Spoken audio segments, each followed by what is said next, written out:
Thank you, Mr. Speaker, and thank you so much, Chairman Cohen, for your and your staff's tireless efforts on behalf of RECA.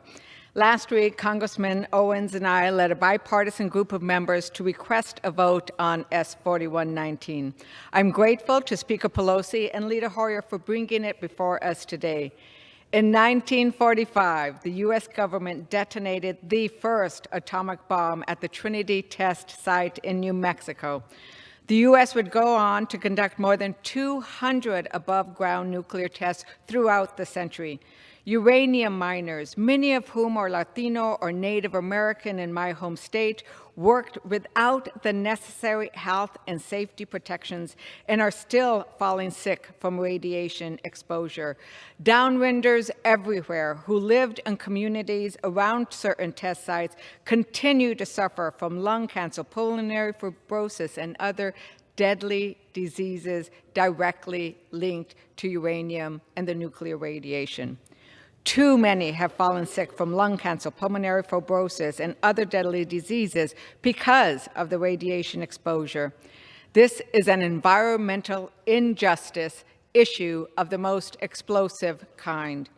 This injustice necessitated the enactment of the bipartisan RECA in 1990 to provide some compensation for these individuals. And as we've all heard today, RECA is set to expire this summer, and we must not let that happen.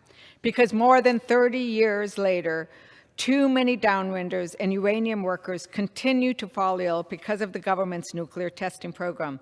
They still deserve justice under the law.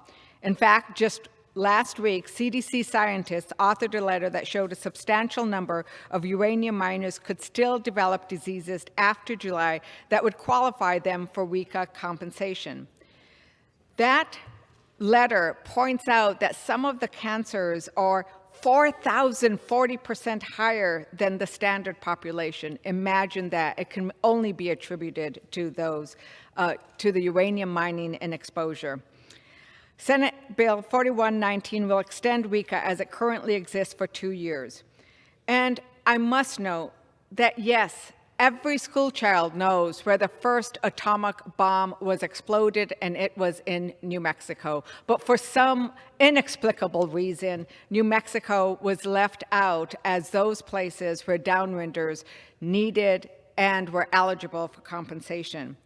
So, as noted by almost every speaker this morning, we must use this time to quickly work on making sure that RECA is corrected so that it applies to all those who are harmed by atomic testing, including in those counties in Arizona, in those places in Utah, and those places in New Mexico. And so, Mr. Speaker, with that, I ask unanimous consent that I am allowed to submit the letter entitled Health Burdens of Uranium Miners Will Extend Beyond the Radiation Exposure Compensation Act Deadline into the record. Without objection.